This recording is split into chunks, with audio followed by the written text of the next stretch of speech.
Hola, muy buenas tardes. Bienvenidos a una cuarta emisión del Seminario Internacional Populismo, Discurso y Poder, Orígenes, Características e Implicaciones en las Democracias Contemporáneas. El día de hoy contamos con la participación de la doctora Grecia Cordero, quien nos va a hablar y el tema de su conferencia el día de hoy es Definiendo el Populismo. Antes de darle los micrófonos, doctora, voy a leer su semblanza. La doctora Grecia Cordero es doctora en Ciencias Políticas y Sociales por la UNAM, ha sido asesora del Congreso de la Unión y es académica de la Facultad de Ciencias Políticas y Sociales también de la UNAM, en donde ha impartido las asignaturas como Estrategias de Comunicación Política, Teoría del Conflicto y la Negociación, Pensamiento Político Clásico y Moderno, Teorías de la Democracia, Representación Política, Populismo e Ideologías Políticas Contemporáneas.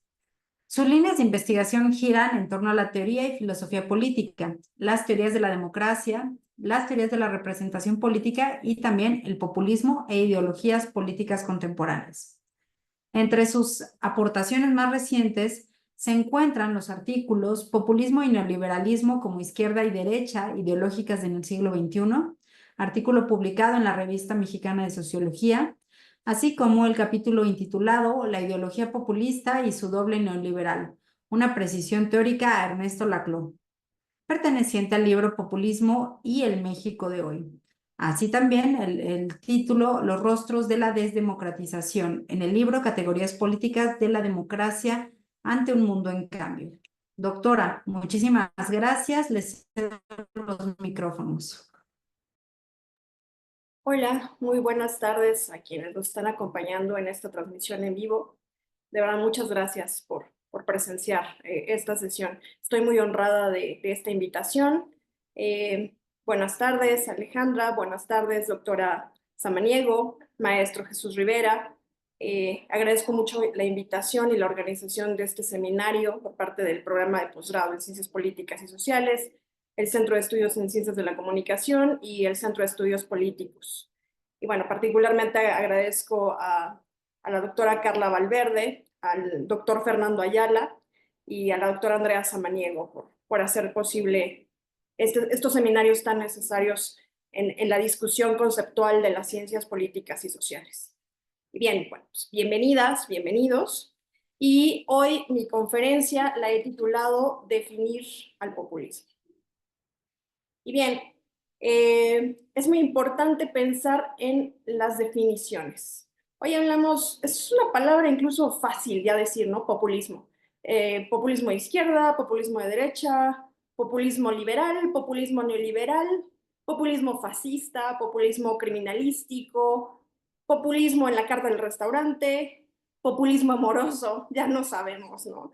Realmente ¿a qué le vamos a llamar populismo? Porque todo puede ser populismo.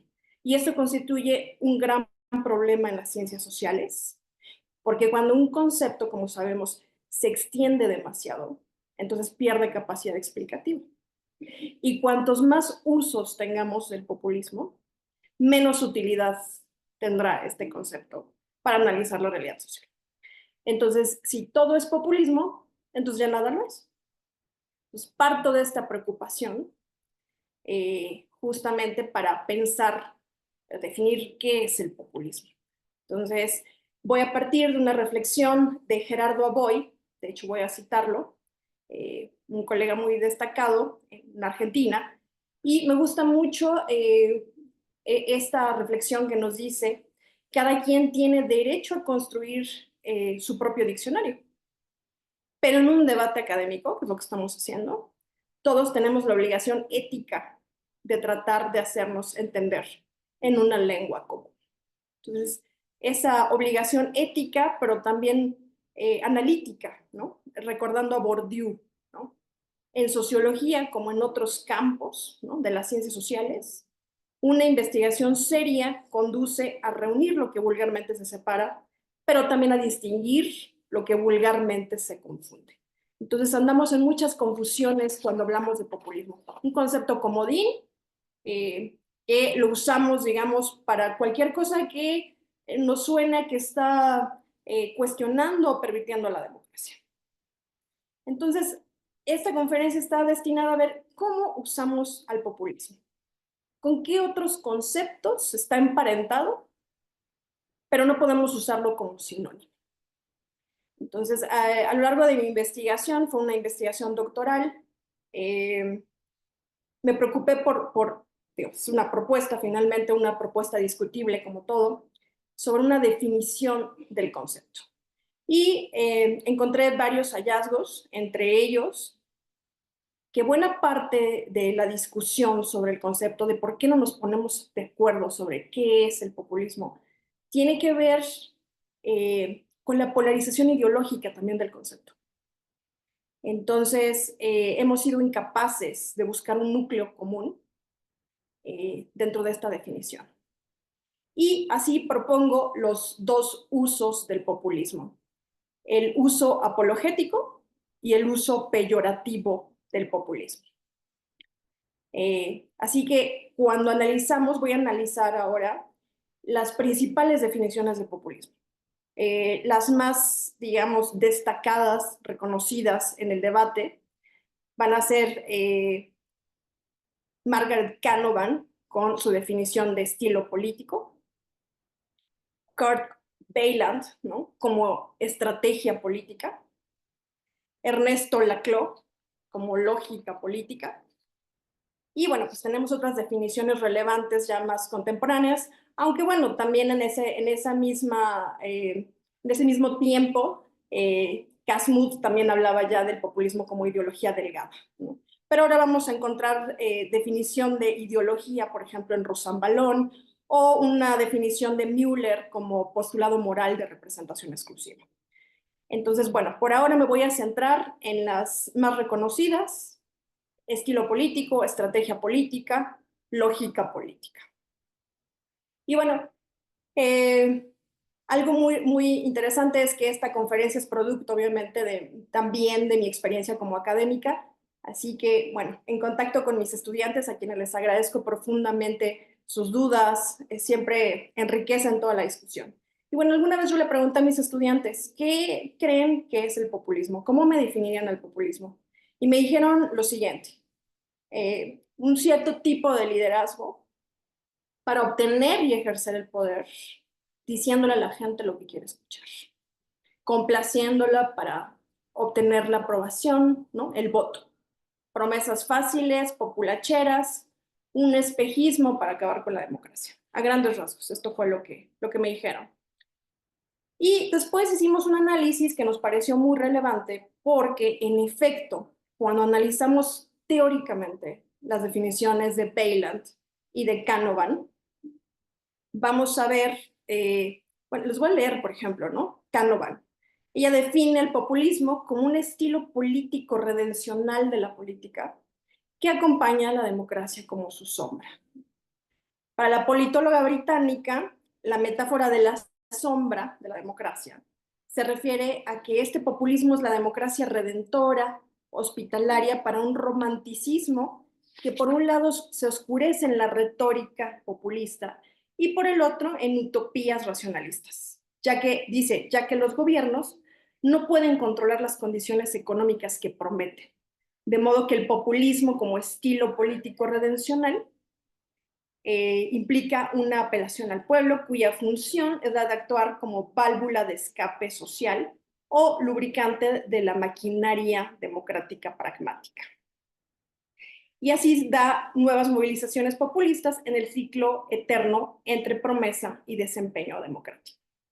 Y la cito, dice: en la medida que el populismo explote la brecha entre promesa y desempeño en la democracia, este no tiene fin. Porque si un movimiento, fíjense, pongan mucha atención, porque si un movimiento populista tiene tanto éxito en apelar más allá de las fuerzas políticas establecidas, que en realidad llegará al poder, fíjense, que en realidad llegará al poder, se revelará su propia incapacidad para cumplir sus promesas, ofreciendo el alcance para nuevas apelaciones populistas al pueblo. O sea, ya encontramos dos elementos. Canavan diciendo es justamente estas promesas para llegar al poder, ¿no?, pero además no tiene la capacidad de cumplirlas. Y aquí se asoma también la parte que Alejandra nos comentaba antes, digamos, de iniciar esta sesión, sobre también esta dimensión populista como clientelismo, como set de, digamos, políticas públicas irresponsables, en fin. Entonces vamos a subrayar aquí que la idea de estilo político para llegar al poder, revelando su incapacidad para cumplir promesas, bueno, hasta ahí vamos, ¿no? Esta es Canavan. Ahora pasemos a la definición de Bayland, ¿no? Para quien populismo es una estrategia política empleada por los líderes personalistas y oportunistas, que carentes de un compromiso ideológico, emplean la retórica antiélite basada en la distinción política amigo-enemigo de Schmitt, con el fin de conseguir el poder y ejercerlo de manera autoritaria, amenazando y destruyendo a la democracia. ¿Correcto? Conseguir el poder y ejercerlo de manera autoritaria. Una estrategia de los líderes políticos oportunistas. Bueno, analicemos estas definiciones. Estilo político para llegar al poder, revelando su incapacidad para cumplir promesas, y estrategia política empleada por los líderes personalistas y oportunistas para conseguir el poder y ejercerlo de manera autoritaria, amenazando y destruyendo la democracia. Primera tesis. En estas influyentes definiciones de Canavan y Bayland, el populismo es usado como sinónimo de demagogia. A ver, echemos un vistazo no académico, ustedes pueden revisar ahí, Diccionario de la Real Academia. Vamos a ver qué dice. ¿Qué es la demagogia? Lo pueden buscar ahora mismo. La demagogia, dice, es una práctica política consistente en ganarse con halagos el favor popular. Degeneración de la democracia consistente en que los políticos, mediante concesiones y halagos a los sentimientos elementales de los ciudadanos, tratan de conseguir o mantener el poder. Otras definiciones de demagogia, si ustedes buscan ahí en los diccionarios, estrategia utilizada para conseguir el poder político, que consiste en apelar a prejuicios, emociones, miedos y esperanzas del público para ganar el apoyo popular frecuentemente mediante el uso de la retórica, la desinformación y la propaganda política. Siguiente, empleo de halagos, falsas promesas que son populares pero difíciles de cumplir y otros procedimientos similares para convencer al pueblo y convertirlo en instrumento de la propia ambición política. Y por último, otra de las definiciones, ¿no? Del diccionario Merriam-Webster.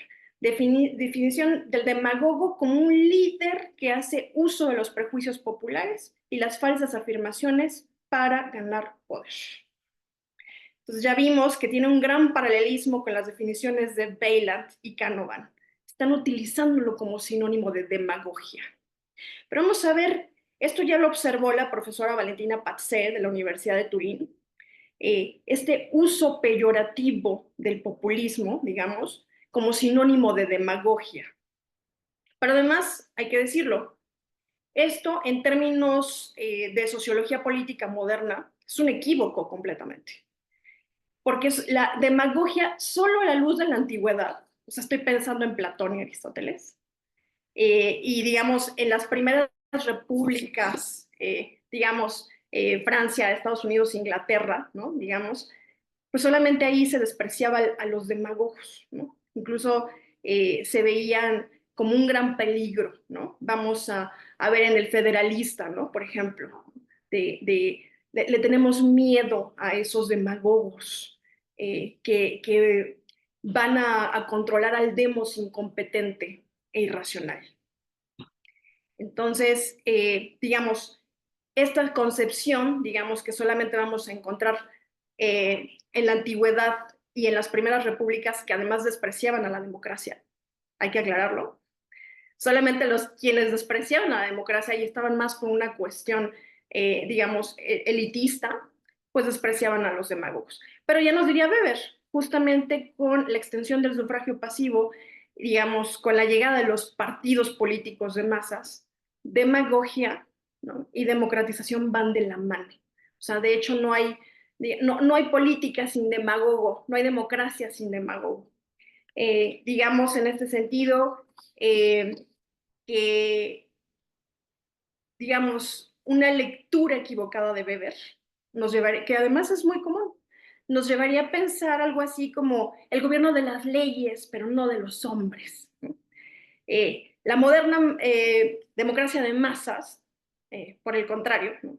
Implica una dimensión popular y demagógica en sentido positivo e inherente a esa democracia de masas.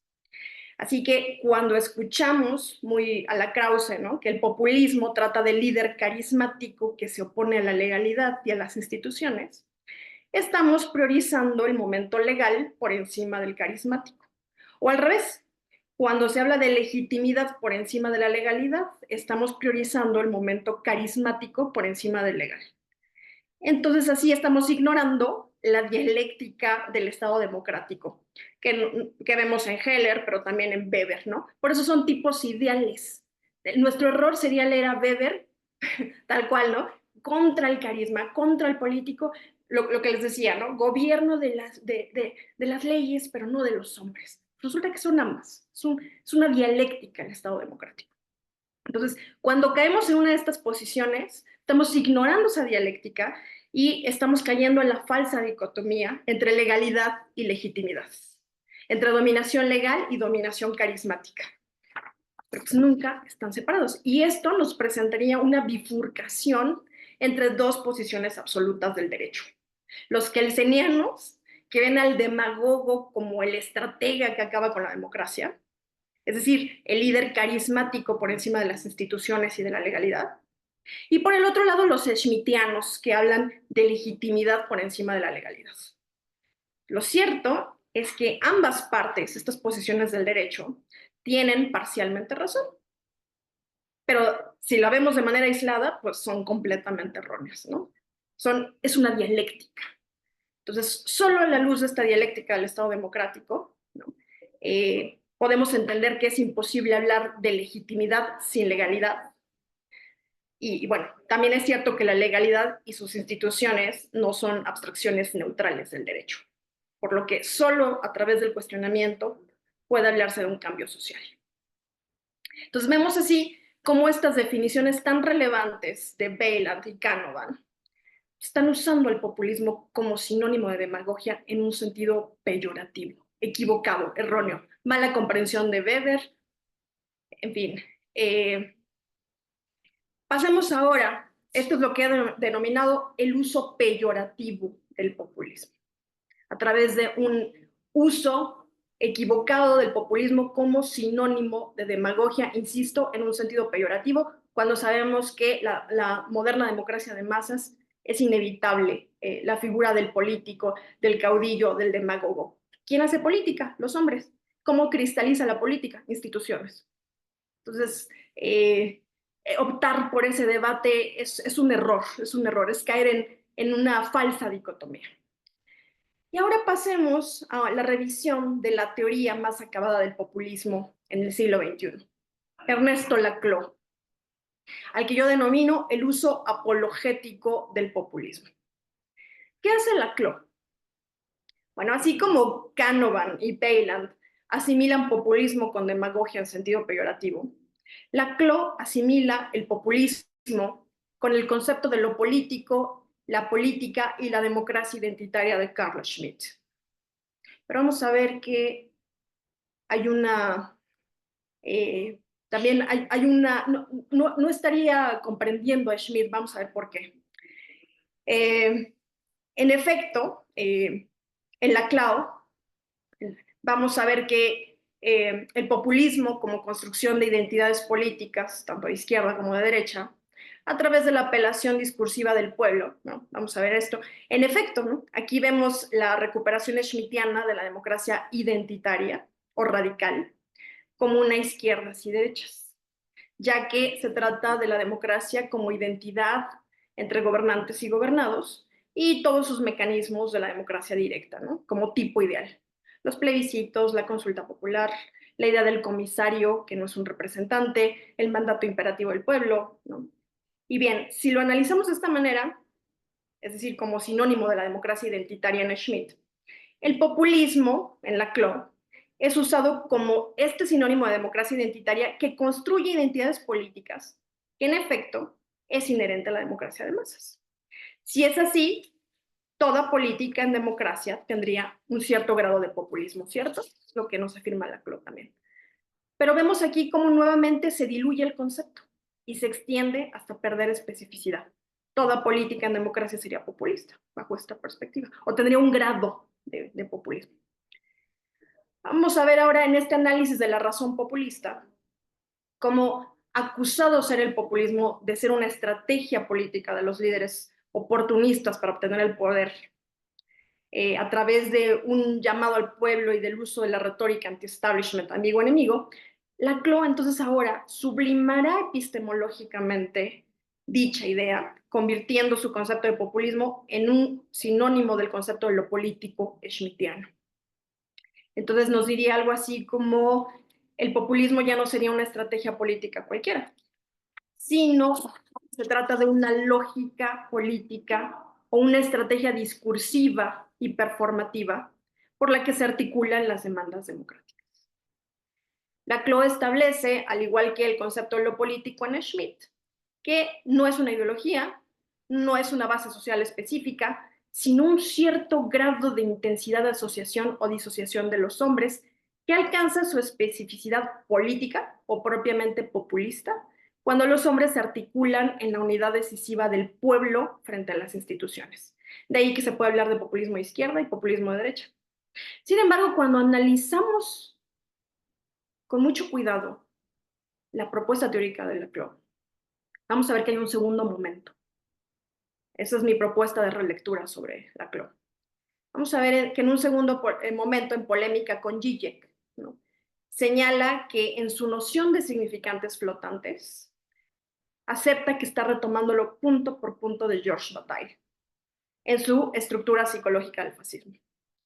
Así que vamos a ver en Laclau que le contesta a Zizek, porque Zizek dice, bueno, si esto es así, entonces el fascismo es un tipo de populismo. A lo que Laclau responderá, no, el fascismo no es populismo. ¿Ven la contradicción? Si toda, digamos, toda política implica un grado de populismo, después viene en la razón populista este elemento que le responde a Zizek, no, el fascismo no es un tipo de populismo. Y bien, dado que el pueblo, y esta clave la va a dar más bien por el antiesencialismo de Laclau. Dado que el pueblo es un significante vacío y las articulaciones sociales no dependen de una posición estructural ni socioeconómica como pensaba el marxismo, todos los excluidos sociales, dice, quedan como significantes flotantes. Pues lo mismo pueden sentirse atraídos al fascismo que al socialismo. Y es ahí donde yo retomo esta máxima de Bataille, que nos dice, vamos, lo cito, una misma sociedad ve que se forman paralelamente, en un mismo periodo, dos revoluciones hostiles entre sí y a la vez hostiles al orden establecido. Hostiles entre sí, pero a la vez hostiles al orden establecido. O sea, son anti-establishment. Va a surgir en una misma época dos revoluciones anti-establishment, pero opuestas entre sí. Lo que explica numerosas conexiones, incluso una suerte de complicidad profunda entre ellas.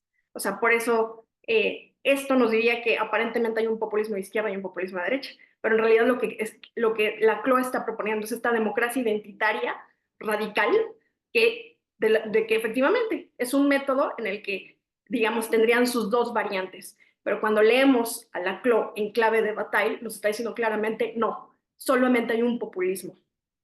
Entonces, Laclau se encarga de distinguir al populismo de cualquier otra revolución paralela o que se le parezca. En este caso, se trata de la distinción entre populismo y fascismo, por eso retoma Bataille. Entonces, pueden compartir la democracia radical o identitaria, que paradójicamente al mismo tiempo es autoritaria, pero nunca serán lo mismo. Me inspiro en el propio Laclau para comprender que la definición de lógica política en realidad está queriendo distinguir a la revolución populista frente a la contrarrevolución fascista. Laclau nos está diciendo que hay una estrategia discursiva en común, la construcción del pueblo significante vacío, pero esto en los significantes flotantes ya los distingue completamente. Entonces, puede articular las diversas clases sociales, pero el fin de la representación siempre será opuesto entre populismo y fascismo. De esta idea me sostengo y pensé en Bobbio. Entonces dije, bueno, Laclau está pensando en esto, pero en esta época que se dice que no hay ideologías, ¿no? Vamos a ver a Bobbio. Bobbio nos dice que en su época, imagínense, ¿no? Se pensaba, esto como que se nos olvida, ¿no? Que en algún momento se pensaba que habían muerto las ideologías, porque marxismo y fascismo se parecían demasiado. Entonces, de ahí incluso socialismo y nacionalsocialismo, ¿no? Entonces, Bobbio nos dice, pues resulta que no, las ideologías nunca mueren y de hecho, cuídate, porque cuando crees que no hay ideologías es cuando más presentes están y radicalizadas. Por eso no las ves. De hecho, él utiliza esta metáfora de la medalla y la esfera. Nos dice, usualmente estamos acostumbrados cuando la democracia liberal más o menos ahí va funcionando, vamos a ver la medalla. Vemos completamente izquierda y derecha, una medalla, ves las dos caras de la moneda. Pero en épocas de crisis de la democracia, crisis de la representación, se van a diluir de manera que parece una esfera. Da una ilusión óptica de que desaparecen las ideologías. Esta ilusión óptica dice tiene que ver con que los extremos se tocan. Por eso una esfera. Los extremos se tocan. Pero no por eso van a hacer lo mismo. Entonces, las ideologías pueden tener medios en común, la democracia identitaria, la estrategia discursiva, el significante vacío, pero jamás tendrán fines, los mismos fines. ¿Y qué creen? El conflicto entre los valores es más fuerte que el método. Entonces, pueden compartir métodos, pero nunca fines. Incluso Bobbio nos dice, ¿no? Pueden, digamos, pueden compartir incluso lectores, ¿no? O autores específicos, ¿no? Tanto izquierda y derecha, ¿no? Schmidt, lo pienso, ¿no? Por ejemplo, que es un autor en común. Claro, pero por esta visión de la democracia identitaria. Pero en cuanto a fines, jamás van a hacer lo mismo. La izquierda siempre velará por digamos, combatir la desigualdad, mientras la derecha ni siquiera es su preocupación. No le interesa, no es un tema de su interés.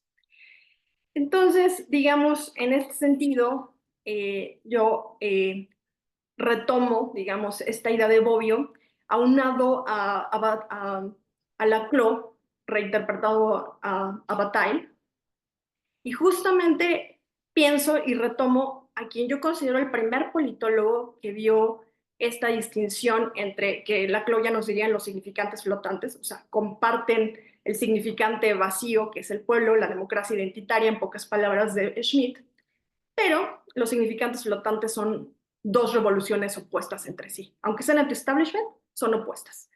Y entonces vamos a ver eh, Scheffler, Andreas Scheffler, les decía, es el primer politólogo que advierte esto. Y nos dice, desde finales del siglo XX, mis colegas están llamando populismo algo que se le parece, pero no es porque el populismo como ideología política, surge tanto en Rusia como en Estados Unidos desde finales del siglo XIX. Y es una ideología, es una variante socialista, incluso que tuvo disputa con el marxismo, pero perdió la batalla ideológica. El marxismo le ganó a todos los tipos de socialismo, ¿no? Por así, los acalló de alguna manera. Por eso creemos que socialismo es igual a marxismo, pero eso no es, no es así. Ganó en su momento el marxismo dentro de los socialismos, pero hay diferentes socialismos. Ustedes recordarán al utópico. Bueno, los propios marxistas bautizaron también populista en un sentido peyorativo a los populistas, ¿no? Justamente. Entonces, Andreas Scheffler es el primer politólogo que advierte esto. Y dice esto, pues compartirán retórica anti-establishment, pero los fines nada que ver. Entonces, Scheffler decía, bueno, estos movimientos anti-establishment político desde finales del siglo XX, ¿no? Dice, normalmente son movimientos de extrema derecha, más bien, eh, que son protagonizados por empresarios, Berlusconi, ¿no? Por ejemplo, que jugaban con la idea de ser los outsiders de la política para oponerse a la clase política y por el contrario, ¿no? Se les atribuiría la promoción de la desigualdad entre los hombres, incluso la xenofobia. Entonces, en efecto, Scheffler pronosticaría a 20 años, él le llamó bonapartismo antipolítico, pero pensando en Foucault, pensando en los trabajos de ciertos sociólogos argentinos y aquí Fernando Escalante en México, pues estaríamos, es lo que yo propongo, como la ideología neoliberal. En realidad el protagonismo ideológico, por eso hablo de protagonismo, no es que haya desaparecido el fascismo. Ustedes preguntan a Giorgia Meloni, una especie de neofascismo. No, no es que hayan desaparecido marxismo o fascismo, pero el protagonismo ideológico, que es lo que estoy proponiendo, definitivamente lo llevará el neoliberalismo. Entonces, de acuerdo con Fernando Escalante, por ejemplo, inspirado, les decía, y otros tantos, el propio Foucault, eh, la ideología es la revolución anti-establishment político, nos dice Escalante, que se promueve contra la clase política, el Estado, la burocracia, los sindicatos, los impuestos, los servicios públicos, poniendo a la libertad individual y de mercado como principio que rige todo, estableciéndose como una forma contestataria de poder, una forma de resistencia contra la coacción, contra la regimentación, contra los dictados eh, autoritarios, ¿no? Y a favor de la libertad, la flexibilidad, el individuo, la autenticidad, ¿no? Sin embargo, esta libertad no será la misma del liberalismo político clásico, sino que se trata de una nueva ideología cuyo desplazamiento vira hacia la libertad entendida como libertad económica y de competencia. Vemos así como la ideología neoliberal considera la política corrupta por definición. Según esta visión, ¿no? Digamos, debe impedírsele a esta libertad, ¿no? Que la conduzca el Estado, ¿no? Entonces, nos dice Escalante, ¿no? No es casual, ¿no? De ninguna manera que, por ejemplo, Friedman, Hayek, Buchanan, Locke, ¿no? Entre otros intelectuales neoliberales, respaldaran la dictadura de Pinochet en Chile, ¿no? Justificándola bajo la idea, dice Escalante, de que favoreciendo el mercado autorregulado, cito, una dictadura se puede autolimitar y si se autolimita puede ser más liberal en sus políticas que una asamblea democrática que no tenga límites. Es decir, la desconfianza a la democracia forma parte de esta ideología neoliberal, que algunos autores que estamos trabajando el tema llamamos desdemocratización o despolitización, y un desmantelamiento de las instituciones representativas democráticas. Desprecio a la política, los políticos, la democracia misma. De ahí que, por ejemplo, se confíe paradójicamente en estos dos frentes, ¿no? Por un lado, esta dimensión, decíamos, revolucionaria, pero al mismo tiempo la más institucional. Las decisiones estructurales, ¿no? Se sitúan fuera de las instituciones no participativas o democráticas, Fondo Monetario Internacional, Banco Mundial y otros organismos externos. Entonces, digamos, bajo estos supuestos de la ideología neoliberal y lo que significó el populismo históricamente desde el siglo XIX y que hoy persiste ese tipo de socialismo, porque las ideologías nunca mueren, diría el buen Bobbio, vamos a ver que bajo estos supuestos sostengo que hoy tenemos dos grandes ejemplos paradigmáticos de lo que podemos llamar la ideología populista como izquierda ideológica autoritaria en el siglo XXI y la derecha autoritaria encarnada por el neoliberalismo o ideología de derecha. Entonces vamos a ver, el populismo por antonomasia lo vemos en Andrés Manuel López Obrador, nuestro presidente mexicano, quien a la usanza de sus antecesores rusos y norteamericanos de ese siglo XIX, promueve una crítica moral a las oligarquías y a la desigualdad social, señalando, pues, lo escuchamos siempre, que el dios de los oligarcas es el dinero, que el poder es virtud cuando se pone al servicio de los demás. Así que no puede haber gobierno rico donde hay pueblo pobre. Por el bien de todos, primero los pobres. El pueblo bueno, sabio, honesto y trabajador es el protagonista de este discurso ideológico populista por oposición a la mafia neoliberal y corrupta. O sea, un populista, eso también es clave, un populista siempre su enemigo es el neoliberalismo. Nunca vas a escuchar a un neoliberal diciendo el enemigo es el neoliberalismo, jamás. Entonces, En este populismo y este postulado moral de representación exclusiva, en efecto, es una revolución de las conciencias que forma parte de este autoritarismo moral en donde solo el pueblo puede salvar al pueblo. Y como buen crítico de la democracia, el populismo se autoproclama como democracia auténtica, no fachadas, no simulaciones, pues no puede haber Kratos sin pueblo.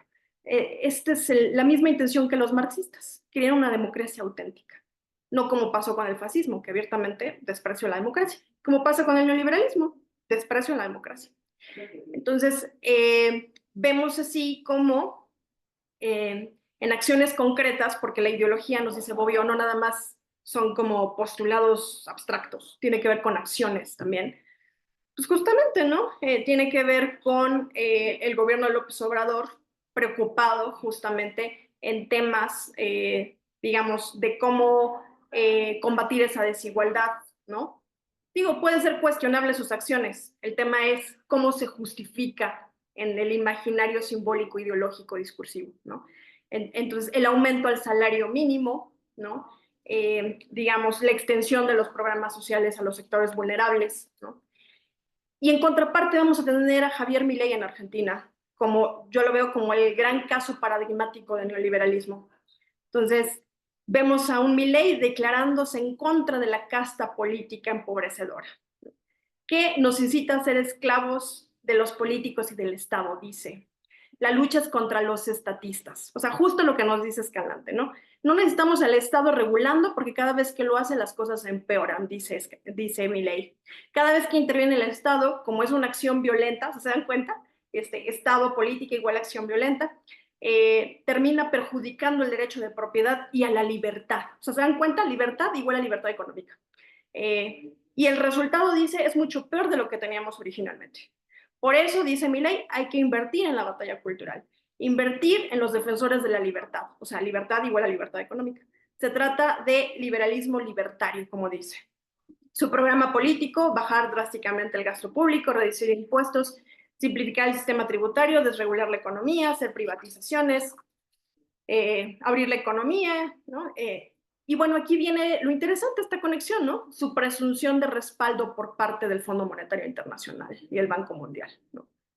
Y bueno, es así como en esta propuesta que ya he desarrollado en diversos artículos, justamente, pues entonces sostengo que estas son las dos ideologías autoritarias de la época. Tienen que ver con la democracia, bueno, pero eso ya sería otra explicación. Obviamente emergen en la democracia, pero una va a ser crítica mientras la otra es enemiga de la democracia abiertamente. Y bueno, pues esa es a grandes rasgos parte de mi propuesta teórica. Y bueno, pues yo más bien espero los comentarios. Muchas gracias. Gracias, doctor Andrés Samaniego, por la oportunidad de compartir aquí algunas reflexiones.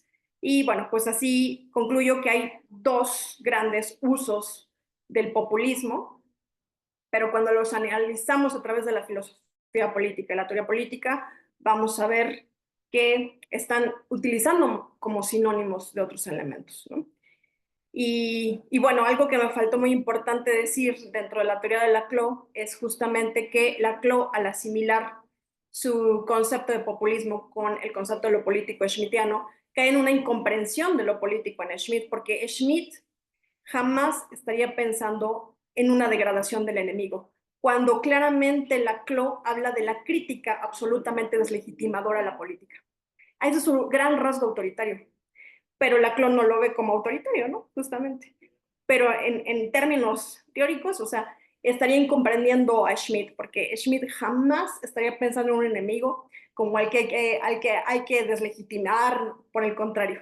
Schmitt siempre está pensando en el reconocimiento. Entonces hay una interpretación errónea de Schmitt, una aplicación errónea de Schmitt, y eso es uno de los rasgos autoritarios justamente del populismo. Pero, y bueno, pues esto... agradezco mucho al doctor Giacomo Marramao porque finalmente es el gran especialista de Schmitt o uno de los principales especialistas de Schmitt en el mundo, en Europa. Y bueno, pues él tuve la oportunidad de que fuera mi lector de tesis doctoral, he trabajado con él y bueno, pues de alguna manera eh, hemos trabajado esto, ¿no? Sobre la CLO leyendo erróneamente a Schmidt, interpretándolo mal, aplicándolo mal. Y bueno, pues muchísimas gracias. Muchísimas gracias, doctora. Muy interesante su reflexión, su propuesta teórica de cómo definir al populismo y pues parte de toda esta diversidad, ¿no? O lo que usted ha denominado que hay muchas formas de definirlo, pero que eso dificulta mucho su entendimiento. Ahora para comentarle, se encuentra aquí el maestro Jesús Rivero Casas, que voy a leer su semblanza, maestro. Es licenciado en Ciencias Políticas y Administración Pública, así como maestro en Gobiernos y Asuntos Públicos por la UNAM. Es candidato a doctor en Sociología Política por la Universidad de Ottawa, Canadá. Es profesor de la Facultad de Ciencias Políticas y Sociales de la UNAM y entre sus líneas de investigación se encuentra la participación política juvenil, las subjetividades políticas y las teorías de la justicia y marxismos. Muchísimas gracias, maestro. Les cedo los micrófonos. Al contrario, muchísimas gracias. Muy buenas tardes a todas y a todos. Quiero iniciar agradeciendo mucho a la doctora Andrea Samaniego y a la maestra Alejandra de Alba por la invitación a comentar, bueno, a participar en este seminario y especialmente a comentar la ponencia que nos acaba de dar la doctora Grecia Cordero. A mí me parece que la gran hazaña de la propuesta que nos hace la doctora Cordero es el de sacar el concepto de populismo del debate sobre la catástrofe populista, del debate peyorativo, como ella nos explicó detalladamente, que impulsan, según estos debates, los gobiernos de izquierda. He tenido la oportunidad, además de escuchar esta conferencia, de platicar con la doctora, de leer varios de los artículos que ha publicado al respecto. Y entonces yo quisiera en unos minutos hacer 3 consideraciones respecto a lo que nos ha señalado sobre el tema del populismo, del neoliberalismo y de la ideología. Entonces, una primera consideración.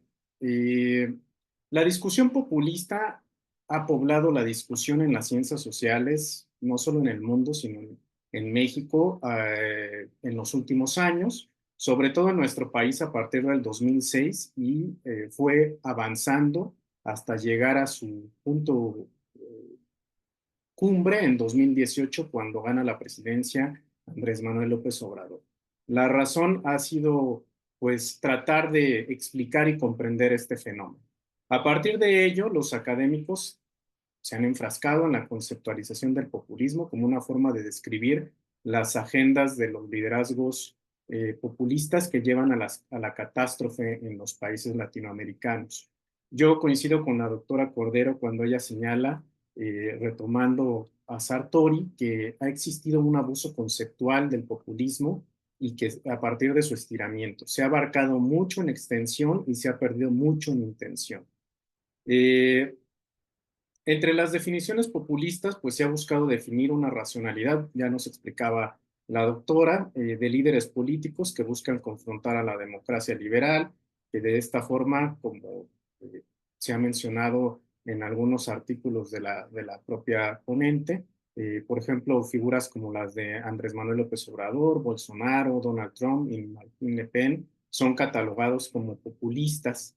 Se describe que estas personas agitan al electorado con enunciados agresivos, que apelan a emociones y que prometen medidas incumplibles. Muchos académicos han agregado además que estos liderazgos populistas cuentan con intenciones precisas de desmantelar los logros democráticos alcanzados por la sociedad civil a partir de los años 80. No solo he sostenido en otros debates, sino en conversaciones con la propia doctora Cordero, que esta definición del populismo nos ha metido a los académicos en un callejón sin salida. La razón es que la conceptualización en boga ni es comprobable empíricamente como para aspirar a ser un concepto científico, es decir, no hay posibilidades de generalización, y que al final de cuentas este concepto termina por no aportar demasiado. Otros académicos de la propia facultad, como el doctor Benjamín Arditi, han llegado a decir que el concepto de populismo ya no sirve para nada en esta concepción peyorativa, quiero aclarar. Yo suscribo un poco lo que señala el profesor Arditi, de que el populismo ha terminado por no decirnos nada, y solamente genera una terrible confusión académica que alienta la explicación politológica y social. Bueno, este es el contexto en el que aparece la propuesta de la doctora Cordero, quien pugna por una conceptualización teórica y distinta del populismo. Y para ello, como hemos visto, lleva a cabo una revisión muy profunda de los teóricos, de los académicos que han descrito el populismo, pasando por los que nos ha mencionado hasta llegar a Laclau para presentar la tesis, pues de que el populismo es necesariamente de izquierda y que el neoliberalismo es su antagonismo, siendo ambos conceptos los representantes de las ideologías dominantes en el siglo XXI. Ahora, al sacar al populismo de la discusión peyorativa y llevarlo al terreno teórico, la doctora nos ofrece la posibilidad de contar con un concepto que permita ser utilizado seriamente para describir y explicar la realidad política, sobre todo la realidad que hoy vivimos y que no ha sido completamente explicada, por los paradigmas actuales que se han quedado desfasados con la forma en la que se hace política en la actualidad en sociedades contemporáneas. Solo quiero dar un ejemplo en el caso mexicano. Ante la falta de una definición sólida del populismo frente al fenómeno de la 4T, algunos académicos han recurrido a viejas categorías como son el de la dictadura, el autoritarismo, el partido hegemónico, etcétera, que terminan por no darnos luz sobre lo que sucede en el país. Ahora, si bien estas categorías sirvieron en el pasado para describir un momento en la historia, pues ahora son inaplicables. De ahí que ante la falta de conceptos refinados que se apliquen a lo que vivimos hoy, toma relevancia, insisto, el teorizar, como lo hace la doctora Cordero, el concepto de populismo como una ideología. Ahora, la propuesta que nos da la doctora permite conceptualizar a la derecha y a la izquierda en las ideologías, insisto, del siglo XXI, representadas por el neoliberalismo y por el populismo. Quiero detenerme un poco porque la doctora habló especialmente sobre el populismo, pero también quiero detenerme un poco para reflexionar sobre el concepto de neoliberalismo y señalar la importancia de por qué sí puede y debe ser considerado como una ideología.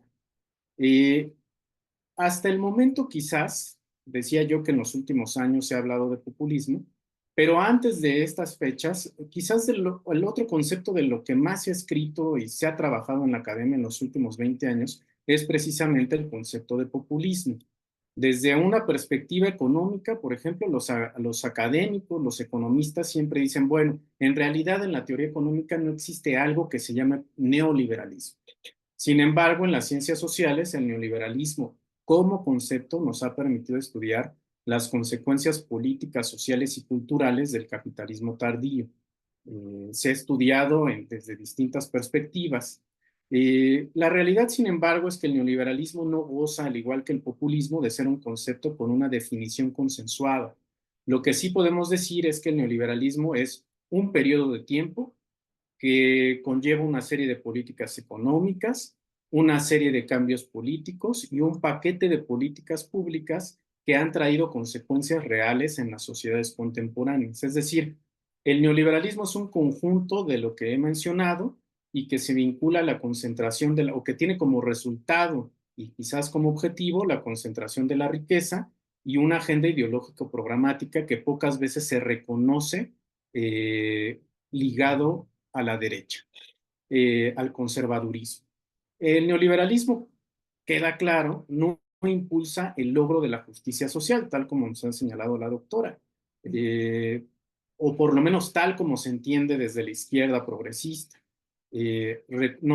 Reconocer, me refiero más con este tema de la justicia social, con el reconocer la distribución, el reconocimiento, la representación y la participación de los grupos desaventajados que no son reconocidos desde la agenda del liberalismo igualitario. Aunque parece paradójico el decir que las agendas neoliberales de alguna forma también se presentan como las defensoras de estos grupos tal como es el caso de las propuestas del Partido Demócrata y del Partido Republicano.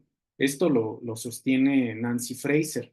Ahora, menciono todo esto sobre el neoliberalismo porque me parece importante que al conceptualizar al neoliberalismo como ideología de derecha, como lo hace la doctora Cordero, se logra también tener una explicación más comprensiva de este fenómeno, de quienes lo impulsan, lo promueven, y comprender que conlleva una serie de valores que no buscan el bienestar social, la distribución equitativa de la riqueza, ni la armoniosa cohesión de la sociedad, ni de la democracia, todo lo contrario. Y esto ya lo define en sí mismo, vinculado a ciertos valores históricamente reconocidos desde la derecha.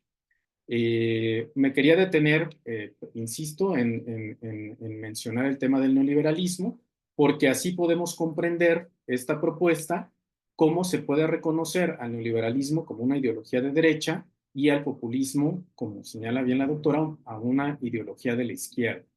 Ahora, quisiera finalizar mi intervención también señalando que es muy destacable la discusión de que el neoliberalismo y el populismo se corresponden con ideologías de izquierda y derecha, entiéndase justicia social contra injusticia social en el siglo XXI. Creo también que aún debe de ser debatible si el populismo puede ser la narrativa que también lleve a las agendas conservadoras al poder. Es decir, si bien como menciona la doctora, el populismo socialista de Laclau se convierte en la verdadera revolución democrática dentro de la democracia radical, también es cierto que en algunos puntos Laclau y Chantal Mouffe reconocen que el populismo como lógica política está presente en la construcción de todo antagonismo, en una postura desafiante al sistema institucional. Ya la doctora nos ha aclarado cuál es, digamos, quizás esta dislocación, esta separación de la teoría smithiana con la interpretación que hace Laclau y Mouffe.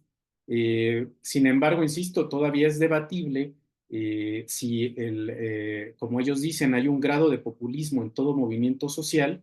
Es debatible si estamos ante una ambivalencia, dejando a un lado las definiciones peyorativas de populismo, si estamos ante una ambivalencia de un concepto que requiere ser más discutido y reelaborado, toda vez que puede ser ideología, es decir, la ideología de la izquierda, pero también puede ser un producto sociohistórico que construye a los sujetos sociales contemporáneos y que puede ser incluso una vía para la construcción de algunas propuestas conservadoras que llegan al poder.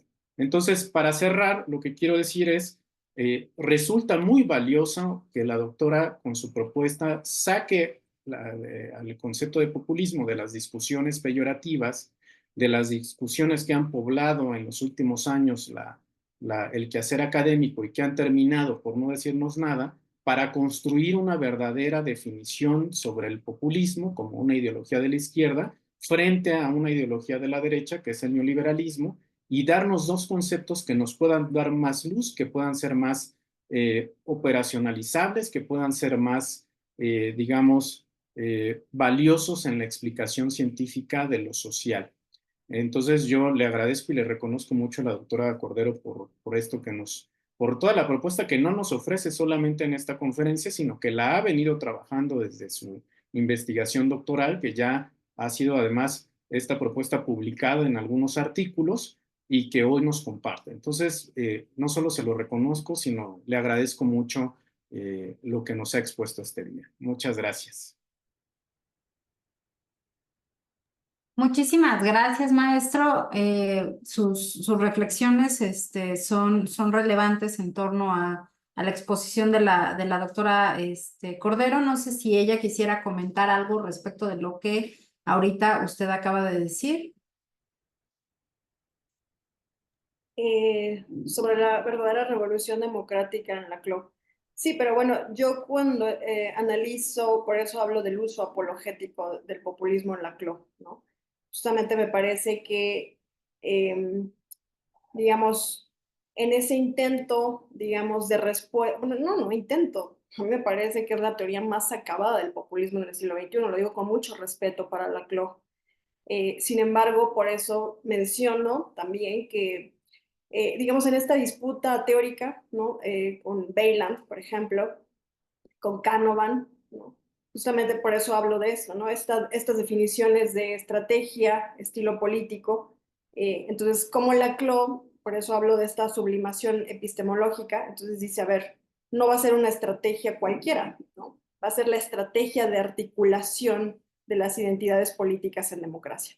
Entonces, por eso yo le llamo como parte de esta, digamos, defensa del populismo, ¿verdad? Porque termina, así como Canavan y Weyland se puede interpretar la sombra de la democracia, o sea, ahí está el populismo, pero digamos, ahí como esa demagogia, ¿no? Como eso peyorativo. Entonces la CLO le da ese sentido positivo, ¿no? Así como, pues entonces toda política democrática tendría un grado de populismo, ¿no? Entonces invierte, digamos, por eso hablamos de los dos usos, ¿no? El uso peyorativo y el uso apologético. Entonces ahora yo voy a convertir, la CLO fue muy inteligente, utiliza prácticamente está, bueno, yo sé que hay muchos autores en su, digamos, en su propuesta teórica, pero básicamente está retomando, insisto, la democracia identitaria, está muy schmittiano.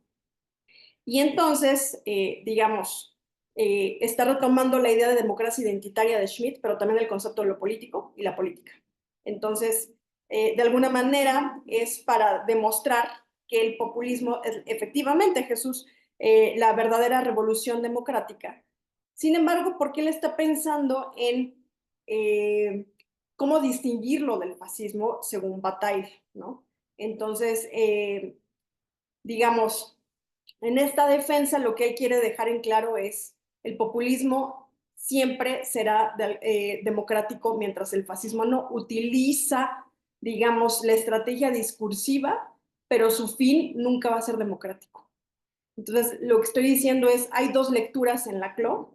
La primera, bueno, las dos son apologéticas, ¿no? La primera como sinónimo de democracia identitaria, pensando entonces que entonces toda política va a ser populista o va a tener un grado de populismo, pero nuevamente extiende el concepto y decimos, cada vez que tú estiras un concepto, pierde capacidad explicativa. Entonces, las ciencias sociales nos urge definiciones mucho más específicas, concretas, justamente, y entonces hay que llamarle por su nombre. Más allá del populismo es la democracia identitaria en Schmitt, de inspiración rusoniana, ¿no? Justamente. Y la otra lectura, los significantes flotantes, ¿no? Digamos, tenemos esta lectura, el significante vacío a partir de la democracia identitaria y después los significantes flotantes en la lectura batailleana, ¿no? Entonces, de alguna manera, la CLO está defendiendo esa revolución populista democrática, pero ahí es cuando hago esa crítica sobre la interpretación schmittiana. Pues no, es una, por supuesto que pertenece a la democracia, pero al mismo tiempo es autoritaria. Esas son las aporías de la democracia. En el momento en que te pronuncias la verdadera democracia, al mismo tiempo, claro, es revolución, pero al mismo tiempo es dictadura. Ese es tema de otra conferencia, pero digamos, esta es una de las paradojas, ¿no?, que encontramos en la CLO. Entonces, por eso le denomino el uso apologético del populismo. Y está utilizando como sinónimo de populismo el concepto de democracia identitaria en Schmitt, el concepto de lo político y la política schmittianas. Pero vamos a ver que con la democracia identitaria extiende el concepto, todo puede ser populismo o todo tiene un grado de populismo. Y por el otro lado, en los significantes flotantes y en el concepto de lo político se equivoca, porque Schmitt jamás pensará en una crítica deslegitimadora. Jamás. Lo que lo vuelve un rasgo autoritario en la política, claramente. Entonces, por eso la defino como una izquierda autoritaria. Entonces, la CLO pierde de vista esto. Él está pensando en la verdadera democracia, como todas las ideologías radicales de izquierda. Claro que quieren a la democracia. Son los únicos defensores de una democracia auténtica, como le pasó a los marxistas. Pero pues las paradojas son las paradojas. En la búsqueda de la auténtica democracia, claro que también está el autoritarismo. Sobre todo el corte moral que nos viene desde Rousseau. Pero ahí el experto es Berlin, ¿no?, que nos habla de todo esto. Esa sería mi apreciación, ¿no?, sobre el uso apologético. Ok, muchísimas gracias. Hay una serie de preguntas del público, pero una más o menos ya la respondió. La pregunta era por qué la izquierda y si hay una izquierda autoritaria, pero ahorita ya lo respondió. No sé si quisiera precisar un poco más esto o así lo... Sí, básicamente, pues atender nuevamente, es lo que siempre hablamos con mis estudiantes, ¿no? Tú puedes tener una simpatía ideológica, izquierda-derecha, ¿no? Pero tienes que distinguir tu simpatía política de la analítica. Bobbio me parece que acierta muy bien, porque normalmente estamos acostumbrados a pensar cuando decimos izquierda, pues izquierda es buena, derecha, derecha es mala. Pues no, por eso les digo, pues vayamos a una iglesia si vamos en la vida pensando en términos maniqueos. Términos analíticos simplemente tiene que ver con fines de la política, ¿no? La política de izquierda siempre va a combatir la desigualdad. La derecha ni siquiera es su preocupación, al contrario, está pensando en la exclusión o en la igualdad de los iguales, ¿no? De alguna manera.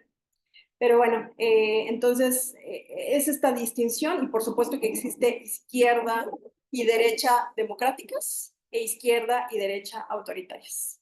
Entonces vamos a ver que al ser parte de la democracia radical o identitaria, por supuesto que hay en sus variantes izquierda y derecha, ¿no? Y justamente es lo que me hace interpretar al populismo como una izquierda autoritaria y al neoliberalismo como una derecha autoritaria, al igual que el fascismo, ¿no?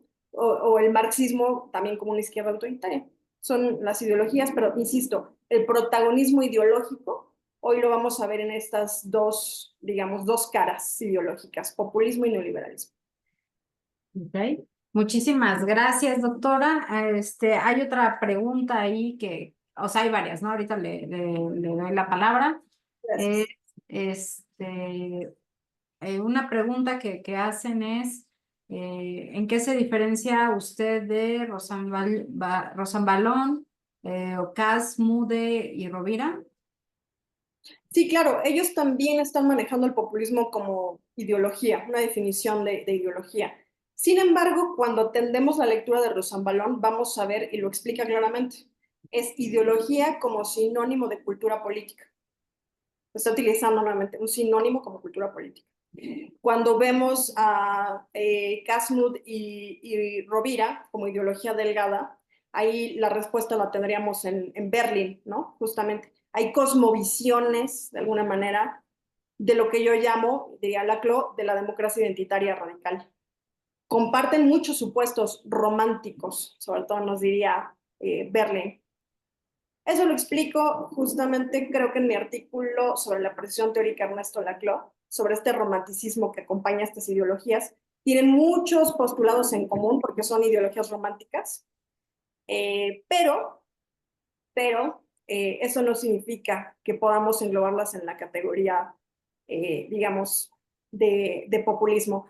Por ejemplo, es común que diga, el populismo justamente es una forma de conspiracionismo, etcétera, ¿no? Lo hemos escuchado. Pero, por ejemplo, cuando tú lees a Berlin, nos dice que es el gran historiador de las ideas, nos dice claramente, ¿no?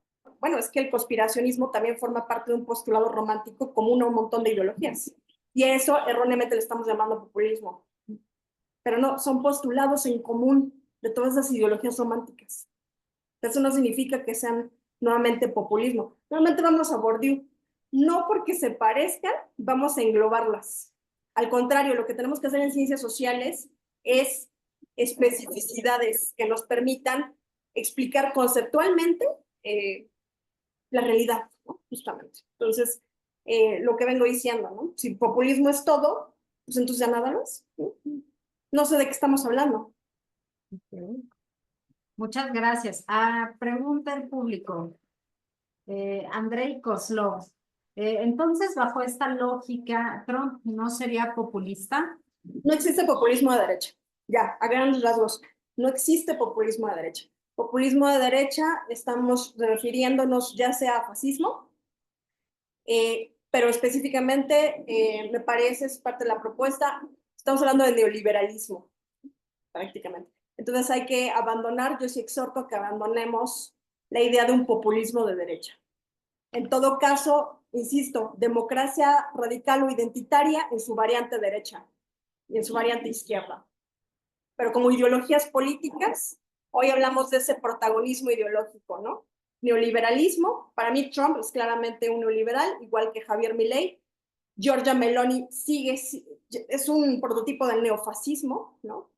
Pero yo sí creo que debemos abandonar, por bien de las ciencias sociales y políticas, tenemos que abandonar el término populismo de derecha. Populismo es izquierda autoritaria, punto. Una izquierda ideológica autoritaria. Sí. Muchas gracias, Andrés Funes. Muy interesante exposición, doctora Grecia.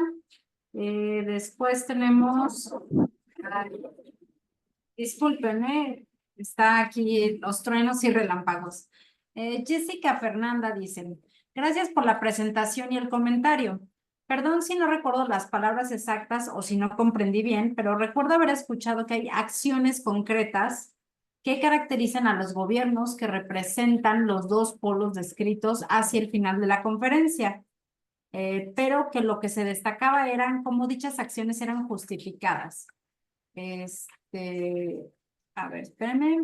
Mi solicitud es, ya que la doctora Grecia Cordero explicó ampliamente su aproximación teórica, quisiera preguntar por esas acciones concretas que, en mi opinión, tendrían la misma o más, si acaso, relevancia que su justificación. Gracias.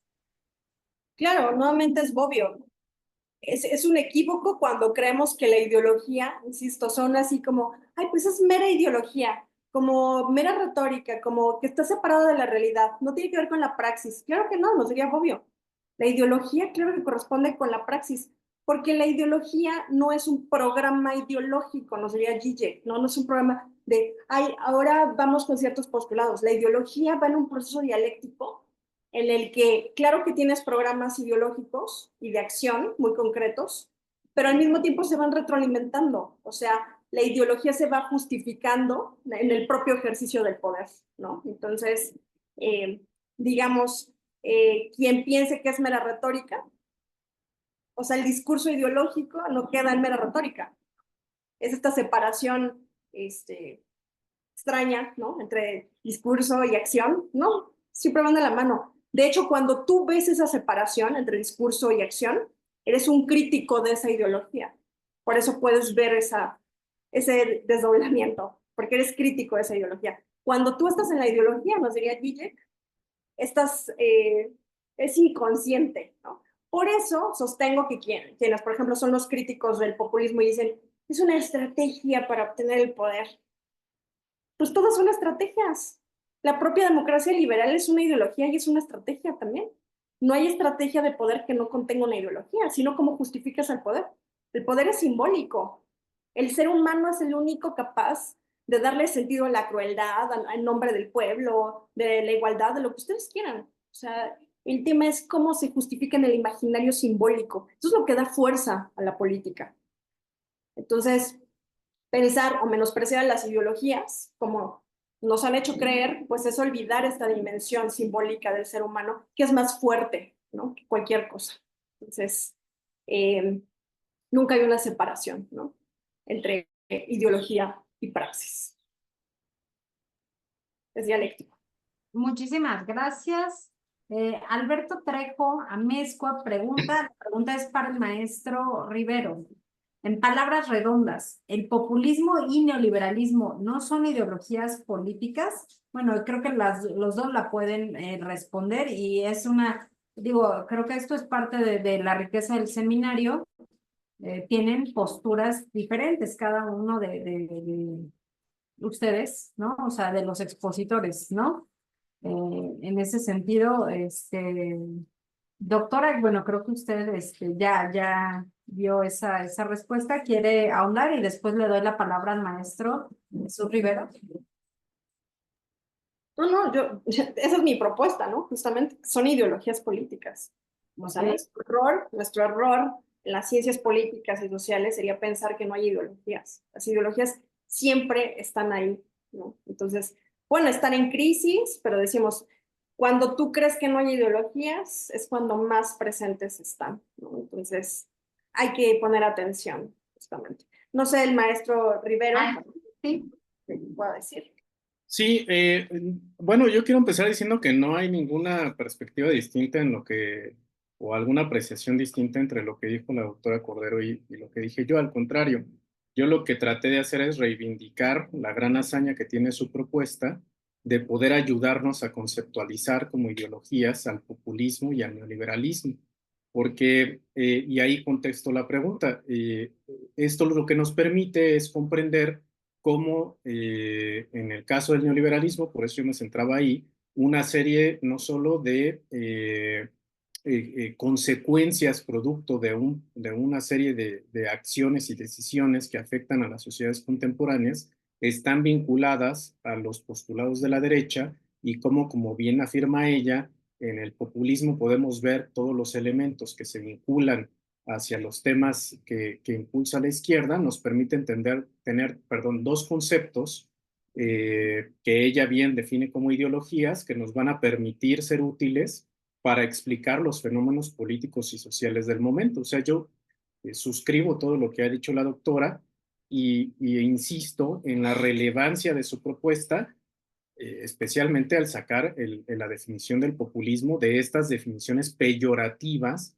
como bien ella lo dice, que lo definen como una estrategia política, y que ahora lo podemos entender como una ideología. Me parece que ese es un uso mucho más poderoso del que ha tenido en los últimos años dentro de la academia.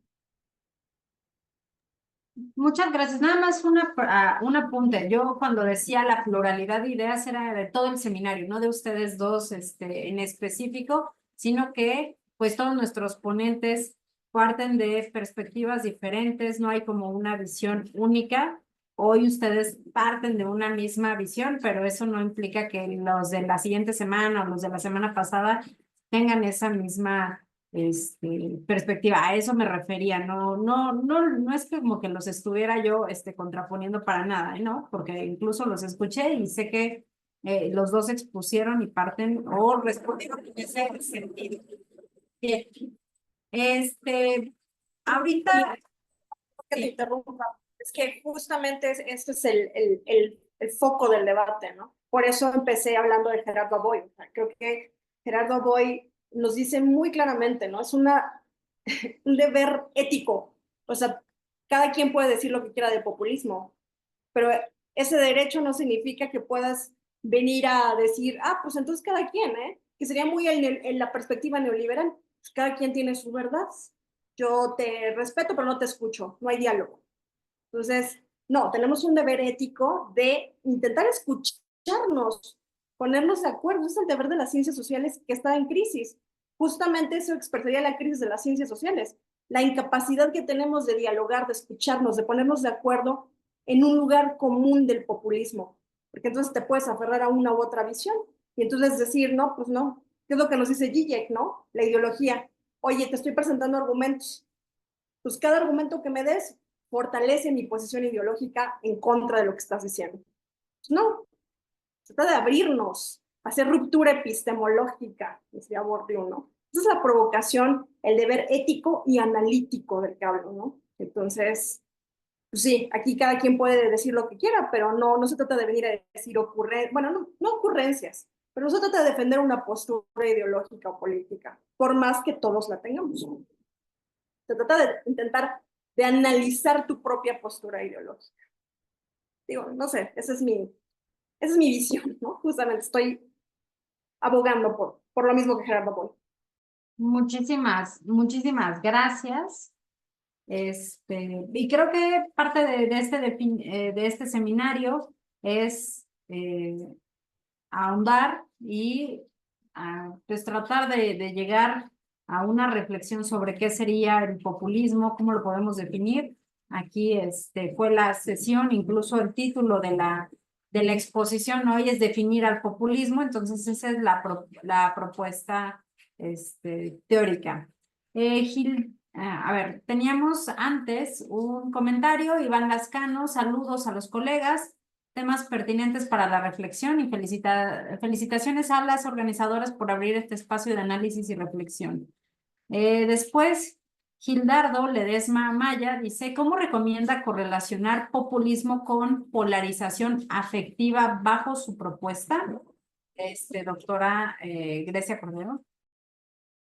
Claro, siguiendo a Bobbio, nuevamente, justamente cuando creemos que no hay ideología, decíamos, por eso utilizaba la metáfora él de la esfera, esta ilusión óptica de que no hay ideologías porque los polos, la polarización ideológica se toca en esa esfera, ¿no? Entonces, efectivamente, la palabra correcta son los polos, izquierda y derecha, los polos digamos, se atraen porque comparten los medios, esta democracia identitaria, estos métodos plebiscitarios, etcétera, pero no van a ser nunca lo mismo, por más que se parezcan. Sobre la dimensión afectiva, pues me parece que sería nuevamente caer en esta falsa dicotomía, nuevamente, como que Lechner, por eso me encanta Lechner, Norbert Lechner, o sea, justamente es como, pues hay una dimensión afectiva siempre en la política, negarla, pues es como, no sé de qué estás hablando, no hay política pura, racional, ni mucho menos, ninguna teoría de la democracia seria te va a decir que la elección incluso, por qué votas, el propio Manan, ¿no? Lo recuerdo perfecto, ¿no? Que nos dice, pues esa es la democracia, no hay un criterio de selección política, ¿no? Le quieres otorgar un criterio racional, pues no, nunca lo encontrarás, ya no es democracia. Entonces hay una dimensión afectiva también ahí, racional, inherente a la democracia. Entonces, yo creo que es momento también de cuestionarnos estas falsas dicotomías, ¿no? Entre la razón o la pasión. Son las dos cosas, por favor. Es como el ser humano, la política misma. Somos las dos cosas. Es una dialéctica. Muchísimas gracias. No sé, Alejandra, si hay alguna otra pregunta, me parece que no. Eh, a mí me parece interesante, justo a partir de esta reflexión, esta perspectiva sobre lo que una cuestión es definir el concepto y que usted en su artículo retoma o más bien hace esta apreciación de una cosa es qué es el concepto y otra cosa es cómo se utiliza o el uso que se le da. Y me gustó mucho esa reflexión que trae de Hannah Arendt, ¿no?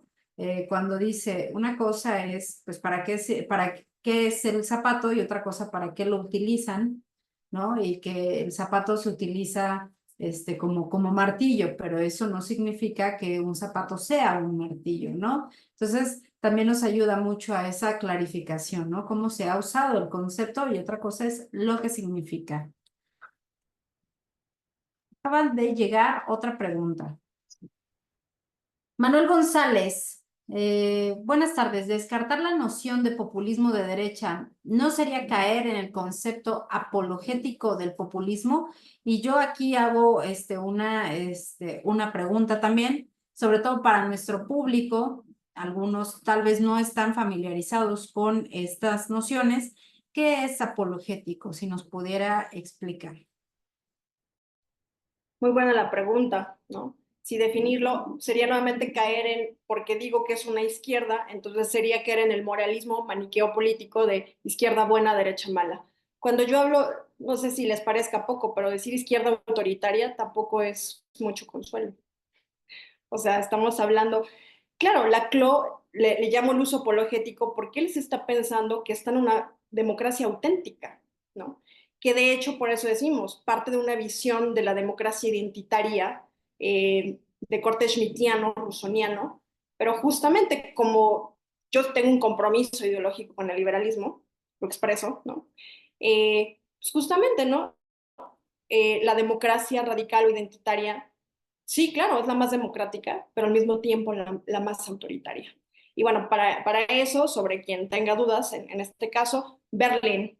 Berlín es quien nos da toda la, digamos, esta reflexión filosófica sobre Rousseau y las paradojas de la democracia identitaria. Entonces, la CLO prácticamente nos está diciendo hay una verdadera revolución democrática, ¿no? En el populismo. Yo estoy diciendo no.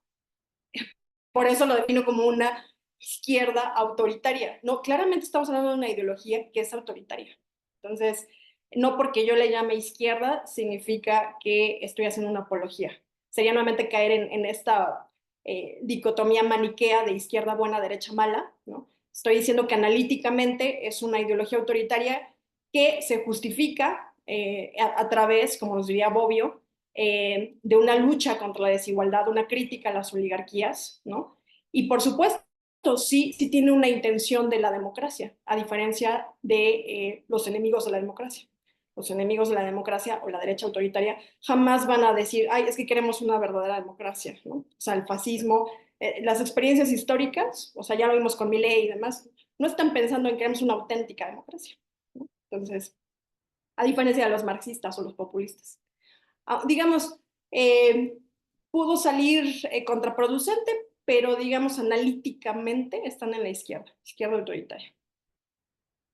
No es no es caer en un uso apologético, es decir, en una defensa del populismo.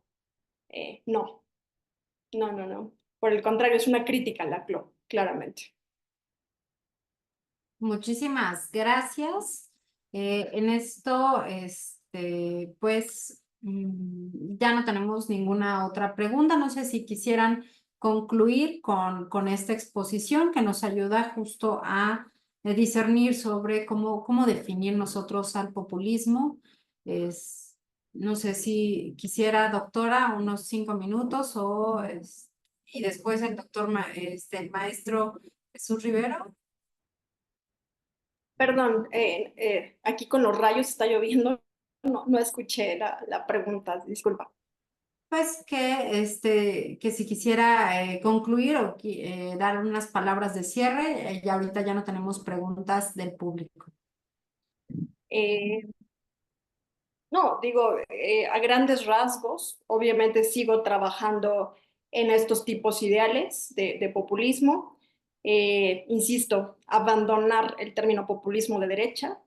Insisto, esta exhortación ética y analítica de buscar un núcleo común a pesar del debate que se tiene sobre el concepto.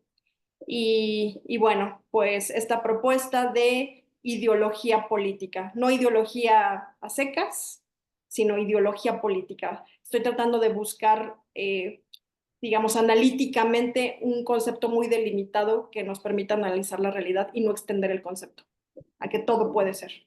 Okay. Serían todos. Muchísimas gracias. Gracias, doctora. Maestro Jesús Rivero. Sí, nada más para concluir, volver o más bien resaltar nuevamente que la propuesta que nos hace la doctora Cordero me parece que puede dar luz para tener conceptos más elaborados, como ya hemos mencionado, tener el concepto de populismo como una ideología de izquierda y neoliberalismo como una ideología de derecha, para poder tener mayores explicaciones o explicaciones más poderosas desde la ciencia política sobre lo que acontece en la esfera política y social. Yo creo que la propuesta que está haciendo, la investigación que está desarrollando, va a dar muchísimo para los académicos que estamos interesados en explicar el fenómeno político y social. Muchísimas gracias. Gracias a todos, gracias a la audiencia por toda esta participación, por todas estas preguntas.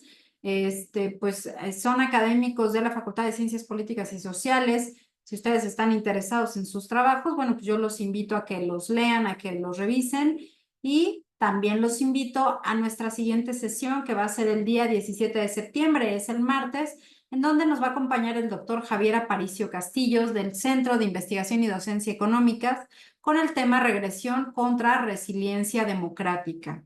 En esta sesión nos va a comentar el doctor Javier Rosiles Salas, que es de la universidad, pertenece a la Universidad de la Ciénaga del estado de Michoacán de Ocampo, en México.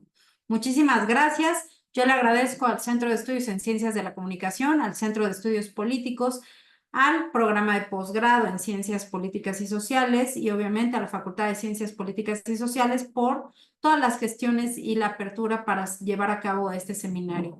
Los invitamos a la sesión, a las siguientes, a todas las sesiones, ya que revisen las sesiones que están en el Facebook del Centro de Estudios en Ciencias de la Comunicación, para que revisen todo lo que se ha hecho a lo largo de estas semanas en el Seminario Internacional Populismo, Discurso y Poder, Orígenes, Características e Implicaciones en las Democracias Contemporáneas.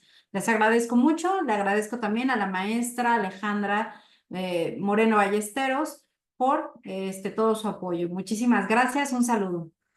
Gracias. Gracias. Gracias.